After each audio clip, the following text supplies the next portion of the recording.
বাংলায় সম্ভাব্য প্রথম মৌলিক গোয়েন্দা গল্প লেখক হিসেবে যার নাম শোনা যায় তিনি পাঁচকড়ি দে। গোয়েন্দা কাহিনীর রচয়িতা হিসেবে তিনি খ্যাতি লাভ করেছিলেন। আমাদের এবারের নিবেদন পাঁচকড়ি দের লেখা সতী শোভনা গল্পটি। মদ্যপান, ধূমপান ও মাদক সেবন স্বাস্থ্যের পক্ষে ক্ষতিকর। এই গল্পের সমস্ত চরিত্র ও ঘটনাবলী সম্পূর্ণ কাল্পনিক। বাস্তবের সঙ্গে কোনো মিল থেকে থাকলে তা সম্পূর্ণ অনিচ্ছাকৃত ও কাকতালীয়। আমাদের এবারের গল্পটি প্রাপ্তবয়স্কদের জন্য। একালের সঙ্গে মানিয়ে নেওয়ার জন্য গল্পটির ভাষা আমরা সামান্য সহজ করে নিয়েছি। গল্প পাঠে ডাক্তারবাবুর চরিত্রে দেবাশিস বসু, শোভনার বান্ধবী প্রিয়াঙ্কা গুহ, শব্দগ্রহণ গোপাল দাস, আবহ ও শব্দ নিয়ন্ত্রণ অরিজিৎ পাল, রমেশের চরিত্রে ও পরিচালনায় সৌভিক সাহা। শুরু হচ্ছে সতী শোভনা, দ্বিতীয় এবং শেষ পর্ব। আজ আমি আপনার কাছে আমার এই যন্ত্রণার আসল কারণ প্রকাশ করব। গত সপ্তাহে আমার হাতের ঠিক সেই জায়গায় আবার সেই রকম দারুণ যন্ত্রণা আরম্ভ হলো। সেই যন্ত্রণা সহ্য করা আমার পক্ষে দুঃসাধ্য হয়ে উঠল। আপনাকে একটা চিঠি লিখব মনে মনে ঠিক করলাম, কিন্তু কলম ধরার ক্ষমতাই আমার নেই। ভেবেচিন্তে একটা উপায় ঠিক করলাম। সেই যন্ত্রণার ক্ষত জায়গায় আমি একটা জ্বলন্ত কয়লা চেপে ধরলাম। আপনারা যেমন করে পুলটিস বাঁধেন, তেমনি করে ওই লোহার তার দিয়ে সেই জ্বলন্ত কয়লা সেই ক্ষত জায়গায় চেপে বাঁধলাম। যতক্ষণ সে আগুন নেভেনি ডাক্তারবাবু, ততক্ষণ আমি কোনো যন্ত্রণা অনুভব করিনি। তুলনায় সেই যন্ত্রণার কাছে আগুনে পোড়ার যন্ত্রণা কিছুই নয়। এমন না করলে আমি একটা কথাও আপনাকে আজ লিখে জানাতে পারতাম না। 6 মাস আগের কথা বলছি। তখন আমার সুখের সীমা ছিল না। মাসে যা রোজগার করতাম তাতে বেশ সুখে স্বচ্ছন্দেই দিন কেটে যেত। 2 বছর আগে আমি আমাদের এক গরিব প্রতিবেশীর একটি সুন্দর সুশীলা মেয়েকে বিয়ে করি। তার চেহারা, তার স্বভাব চরিত্রের কথা ঠিক মতন বর্ণনা করতে পারলে ঠিক রূপকথার মতো শোনাবে। তার নাম ছিল শোভনা। আমাকে সে একদণ্ড ছেড়ে থাকতে পারত না। এক মুহূর্ত আমি যদি তার চোখের আড়ালে হতাম, তার মুখ শুকিয়ে যেত, চোখ ভিজে উঠত, 7-5 ভেবে কেমন একরকম হয়ে পড়ত।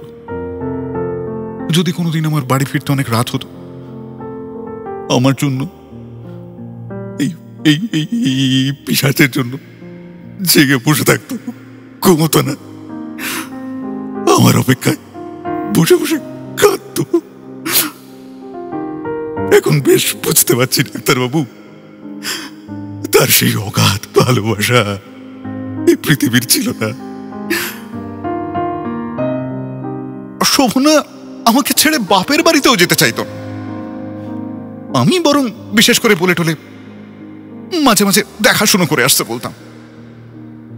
আমার কথা সে ঠেলতে পারত না, যেত, একবেলার বেশি থাকতেও পারত না। আপনি বলবেন কোন স্ত্রী না তার স্বামীকে ভালোবাসে? হ্যাঁ, আমিও তা স্বীকার করে নিচ্ছি। কিন্তু ডাক্তারবাবু বলুন তো, যে কোন স্বামী এমন ভালোবাসা পেয়ে সুখী হয় না? তেমন গভীর ভালোবাসা কোন স্বামীর সহ্য হয় না? তাই সেটুকু সে স্বাদ করে নিজে নষ্ট করে। আমি আমি আমি আমি আমি সেই নরাধম স্বামী, নরপ্রেত।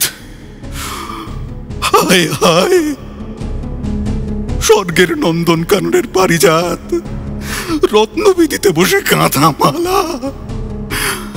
কি জানি কোন ভুলে এই নরপিশাচের গলায় এসে পড়েছিল।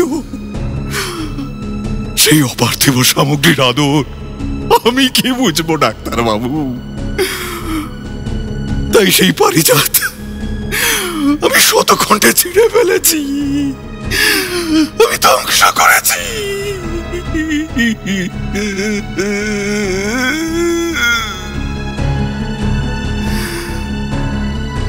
মানুষ কি পাগল ডাক্তার বাবু? সেই জন্য বোধহয় গভীর সুখের ভেতর থেকে কোথায় কি দুঃখ আছে নিজে সদ করে টেনে বার করতে চায়।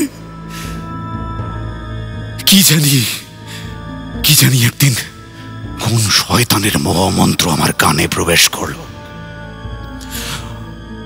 আমার স্ত্রীর একটা আলাদা বাক্স ছিল, কখনো সে ওই বাক্সের চাবি দিতে বলতো না, বা সেই চাবি কখনো কোথাও ভুলে ফেলে রেখে যেত না। এই দুই বিষয়ে সে সব সময় সাবধান থাকত। এত সতর্কতার কারণ কি? কেন এত সাবধানতা? এই চিন্তা আমার মনের মধ্যে সবসময় আন্দোলিত হতে লাগলো, আমাকে যতদূর সম্ভব অস্থির করে তুলল। কেমন একটা পাগলের মতো হয়ে পড়লাম। মনের ভেতরে দারুণ সংশয়, দারুণ দুর্ভাবনা, অবিশ্বাস। তার সেই অপার্থিব ভালোবাসা, অনুরাগ, তার সেই পবিত্রতা, সবকিছুর উপরেই আর বিশ্বাস রাখতে পারলাম না। সবই যেন ভণ্ডামি বলে মনে হতে লাগলো।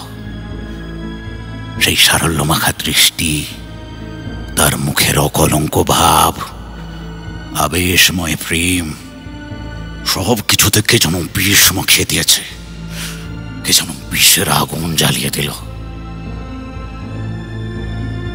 একদিন শোভনার এক ছোটবেলার বান্ধবী তাকে নিজের বাড়িতে নিয়ে যাওয়ার জন্য প্রচন্ড জেদাজেদি আরম্ভ করল। তাদের দুজনের মধ্যে বড় ভালোবাসাবাসি ছিল, কিন্তু শোভনা আমাকে ছেড়ে তার সঙ্গে কিছুতেই যেতে চায় না। তখন শোভনা সেই বান্ধবী সে আমাকে এসে ধরে বসল। আমি শোভনাকে তার সঙ্গে যেতে বললাম, আর শোভনা আমার কথা কখনো ঠেলতো না, যেতে চাইল। শোভনার সেই ছোটবেলার বন্ধু বাল্য বিধবা। সেদিন যাওয়ার সময় শোভনা যেখানে চাবি লুকিয়ে রাখলো, আমি দূর থেকে দেখলাম। সে চলে গেলে আমি সেই চাবি বের করলাম, তাড়াতাড়ি সেই বাক্স খুলে ফেললাম। আমার অন্তরাত্মা কাঁপতে লাগলো, হাত থেকে চাবিটা মাটিতে পড়ে গেল। মন শক্ত করে আমি সমস্ত জিনিস উল্টে পাল্টে তন্ন তন্ন করে দেখতে লাগলাম। পাছে সে এসে বুঝতে পারে যে তার আড়ালে আমি তার বাক্স খুলেছিলাম। যেখানকার জিনিস সেখানে আগের মতন সাজিয়ে রাখতে লাগলাম। এটা ওটা তুলে রাখতে রাখতে দেখতে পেলাম বাক্সের এক কোণে একটা চিঠি রয়েছে। তাড়াতাড়ি টেনে বের করলাম। ডাক্তারবাবু, বুকের ভেতর তুমুল ঝড় বইতে লাগলো। নিঃশ্বাস বন্ধ হয়ে এলো। বন্ধ শ্বাসে, কাঁপা কাঁপা হাতে, ভয়ে ভয়ে চিঠিগুলো পড়তে লাগলাম। বুকের ভেতর যেন বিদ্যুতের আগুন, সে আগুন যেন মাথায় ঢুকে পড়ল। কি ভয়ানক এসব যে প্রেমপত্র! চিঠিগুলো জরির কাজ করা, গোলাপি রঙের এক টুকরো ফিতে দিয়ে বাঁধা ছিল। খুললাম। ডাক্তারবাবু, চিঠিগুলো পড়তে যাই, পারি না, সাহসে খুলবে না ডাক্তারবাবু। তখন কোথা থেকে কোনো পিশাচ এসে যেন চিৎকার করে ডেকে ডেকে আমার কানে বলে দিল, পড়ে দেখা, সব বুঝতে পারবে। কেউ সেখানে ছিল না ডাক্তারবাবু, এমনকি দেওয়ালে একটা আয়না পর্যন্ত ছিল না, যাতে আমার নিজের প্রতিমূর্তি প্রতিফলিত হয়ে আমাকে একবারের জন্য লজ্জা দিতে পারে। ধিক্কার দেয়। একে একে সব কটা চিঠি আমি পড়লাম। সব চিঠির নিচে আমার একজন বন্ধুর নাম সই করা। চিঠিগুলো সাবধানে রাখবার জন্য প্রত্যেক চিঠিতে আবার সাবধান করে দেওয়া আছে। তখন আমার মনের অবস্থা কিরকম হয়েছিল ডাক্তারবাবু দেখিয়ে জানবে। সারা শরীরে বিষের যন্ত্রণা হতে লাগলো। পড়ার পরে চিঠিগুলো আবার ঠিক তেমনি করে বেঁধে ফেললাম। যে জায়গা ছিল আবার ঠিক তেমনি করে রেখে দিলাম। কাঁপা হাতে বাক্স বন্ধ করে দিলাম। শোভনার ফিরতে সন্ধে হলো। সবার আগে আমার কাছে ছুটে এলো, যেন সে আমাকে কতদিন দেখেনি। তাই আমার মুখের দিকে কিছুক্ষণ অবাক হয়ে তাকিয়ে রইল। আমাকে দেখে সে যেন কত সুখী হলো। না, আমি তাকে আমার মনোভাব বুঝতে দিইনি। অন্যদিনের মতন কথা বলতে লাগলাম। আমার প্রাণের ভেতর তখন বিষের হলকা ছুটছে, সে তা বুঝতে পারেনি। রাত 11টার পর দুজনে শুয়ে পড়লাম। আমার চোখে ঘুম নেই, মনে শান্তি নেই। মন হলো কাঁটার বিছানায় শুয়ে আছি। রাত 1টা বাজলো, চোখে ঘুম নেই, আর থাকতে পারলাম না। যত রাত বাড়তে লাগলো আমার মনের যন্ত্রণা সেই সঙ্গে বাড়তে লাগলো, ক্রমশ অসহ্য হয়ে উঠল। রাত 2টো, বিছানা ছেড়ে উঠলাম। আগে প্রদীপ জ্বাললাম। দেখলাম শোভনা নিশ্চিন্ত মনে ঘুমোচ্ছে। দুধের মতন সাদা বালিশে তার সেই সুন্দর মুখ কি পরম অপূর্ব দেখাচ্ছিল ডাক্তারবাবু। মনে হচ্ছিল সাদা মেঘের বুকে যেন দেবী মূর্তি আঁকা রয়েছে। বুঝলাম না ডাক্তারবাবু, বুঝলাম না, বুঝতে পারলাম না, চেষ্টাও করলাম না। প্রকৃতির এমন নির্দোষ সৌন্দর্যের মধ্যে নরকের পাপের ছায়া কোথা থেকে এসে মিশল। ঠিক করলাম শোভনাকে সেই রাত্রেই হত্যা করব। তাকে সেই ঘুমন্ত অবস্থায় হত্যা করবার জন্যে ধারালো ছুরি বের করলাম। বের করে তার সেই নরম গলায় বসাতে গেলাম। ছুরিখানা হাত থেকে কেঁপে উঠে মাটিতে পড়ে গেল। একবার ভাবলাম কেমন করে সেই কণ্ঠে ছুরি বসাবো, যাকে এতদিন নিজের চেয়ে বেশি ভালোবেসে এসেছি, যার সুখের জন্য প্রাণপণ করতে চেষ্টা করেছি ডাক্তারবাবু। আজ তাকে কেমন করে এই সংসার থেকে বিদায় করব। তখন আবার সেই পিশাচের মোহমন্ত্রে মোহিত হলাম। সে যেন আমার চোখের সামনে দাঁড়িয়ে বিদ্রুপের হাসি হাসতে হাসতে বলল, কাপুরুষ, সাহস নেই, নেই সাহস। সেই কথা ডাক্তারবাবু গম্ভীর শব্দ করে তখন আমার বুকের কানায় কানায় বাজতে লাগলো। আমার বিকৃত মস্তিষ্ক আরো বিকৃত করে তুলল। সাহসে বুক বেঁধে আবার আবার সেই রক্ত তৃষ্ণার্ত লোহার ছুরি শক্ত করে হাতে তুলে নিলাম। অকম্পিত হাতে ঘুমন্ত শোভনার সেই ঘুম চিরনিদ্রায় পরিণত করার জন্য তার বুকে আমূল বেঁধিয়ে দিলাম ডাক্তারবাবু।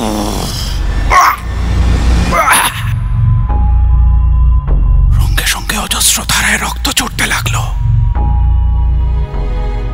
স্থির দৃষ্টিতে আমি তাকিয়ে দেখতে লাগলাম। যন্ত্রণায় শোভনা ছটফট করে উঠল। চোখ খুলে স্থির দৃষ্টিতে অনেকক্ষণ আমার দিকে তাকিয়ে রইল ডাক্তারবাবু। কিন্তু বিশ্বাস করুন, সে দৃষ্টিতে কোনো রাগের অনুভূতি ছিল না। সে তো কোনোদিন আমার উপর রাগ করেনি, সেদিনও করেনি ডাক্তারবাবু। দেখতে দেখতে শোভনার প্রাণবায়ু বের হয়ে গেল ডাক্তারবাবু।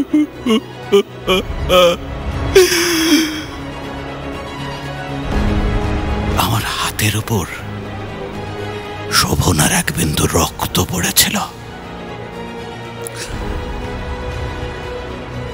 সেদিন আমি দেখতে পাইনি, পরদিন দেখলাম আমার হাতের ওপর এক বিন্দু রক্ত শুকিয়ে রয়েছে। কোথায় সে রক্ত পড়েছিল তা আপনি জানেন ডাক্তারবাবু। যে কৌশলে আমি নিজের অপরাধ গোপন করেছিলাম তা আপনাকে জানাতে চাই না।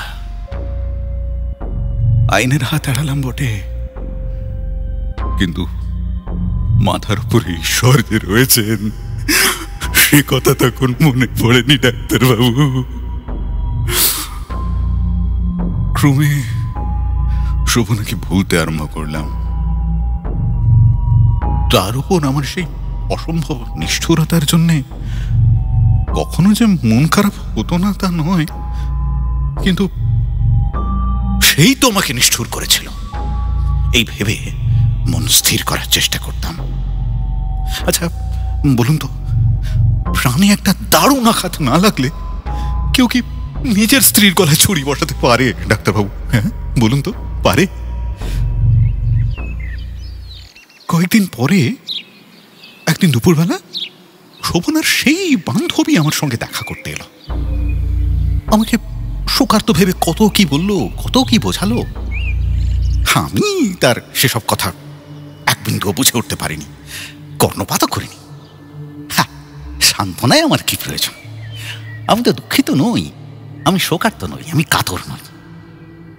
এ কথা সে কথার পর অনেক কথাবার্তা বলে আমার হাত ধরে একটু কেমন যেন একটা থতমতো খেয়ে কাঁপা কাঁপা গলায় বলল, আমি জানি তুমি কখনোই কারো কাছে প্রকাশ করবে না। আমার কয়েকটা গোপন কথা এখন তোমাকে না বললেই নয়, তাই তাই বলতে এসেছি। তুমি হয়তো আমাকে মনে মনে ঘৃণা করবে। কি করব? মানুষের মন বশ মানবার নয়। কয়েকটা গোপন চিঠি আমি নিজের কাছে রাখবার কোনো সুবিধা না পেয়ে শোভনার কাছে রেখেছিলাম। সেই চিঠিগুলো যদি তুমি খুঁজে বের করে আমাকে দাও, বড় উপকার করবে। তার কথা শুনে তখন আমার পা থেকে মাথা পর্যন্ত কাঁপতে লাগলো ডাক্তারবাবু। মাথায় আকাশ ভেঙে পড়ল। মনের গতি ঠিক রাখতে না পেরে তাড়াতাড়ি জিজ্ঞেস করে বসলাম, সেই সমস্ত প্রেমপত্রে কি লেখা আছে? রাগে বিধবার চোখ জ্বলে উঠল। বলল, চিঠিতে কি লেখা আছে কি নেই তা তোমার জানবার দরকার কি? ছি ছি ছি রমেশ, তোমার চেয়ে তোমার স্ত্রীর মন শতগুণ মহৎ ছিল। যখন আমি তাকে চিঠিগুলো রাখতে দিয়েছিলাম, চিঠিতে কি লেখা আছে কি নেই ভুলেও সে একবারও সে কথা জিজ্ঞেস করেনি। শোভনা দিব্যি করেছিল সে কখনোই আমার গচ্ছিত চিঠি পড়বে না। সে যে আমার চিঠির একটা অক্ষরও পড়েনি এ আমি নিশ্চয়ই বলতে পারি। তাকে আমি ভালো রকম চিনি। শোভনার মতন অমন সরল স্বভাবের মেয়ে এ জগতে দুর্লভ।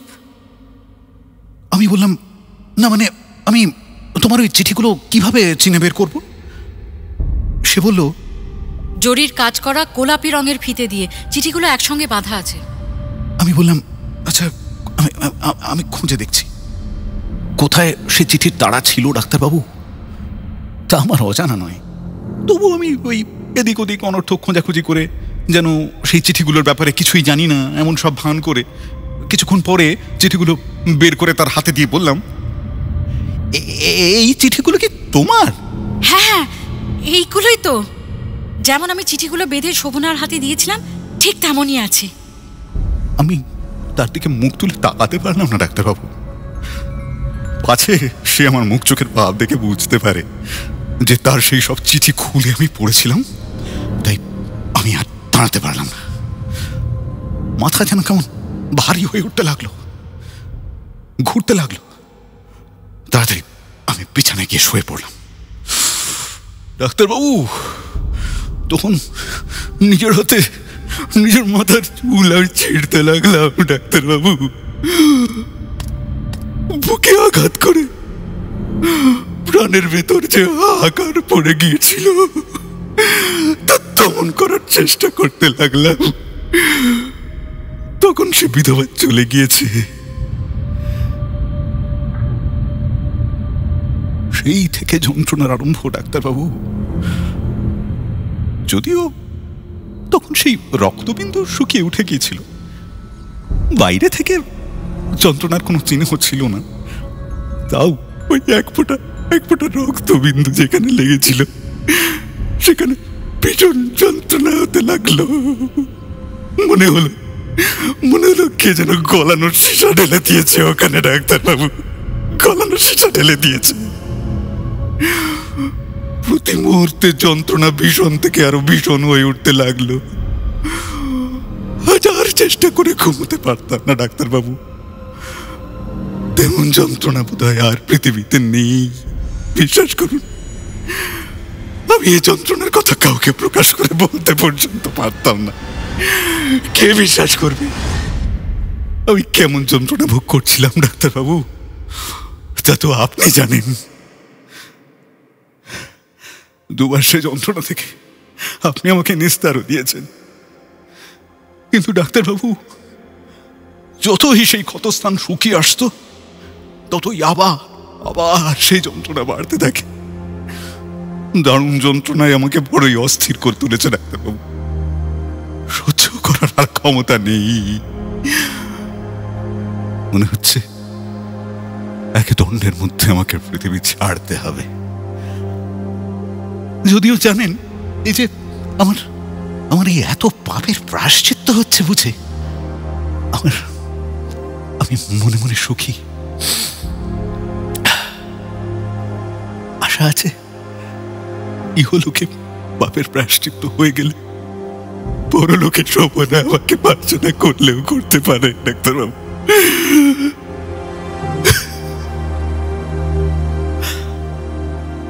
আপনি আমার যে উপকার করেছেন তার জন্য আপনাকে অজস্র ধন্যবাদ। কৃতজ্ঞের নমস্কার নেবেন।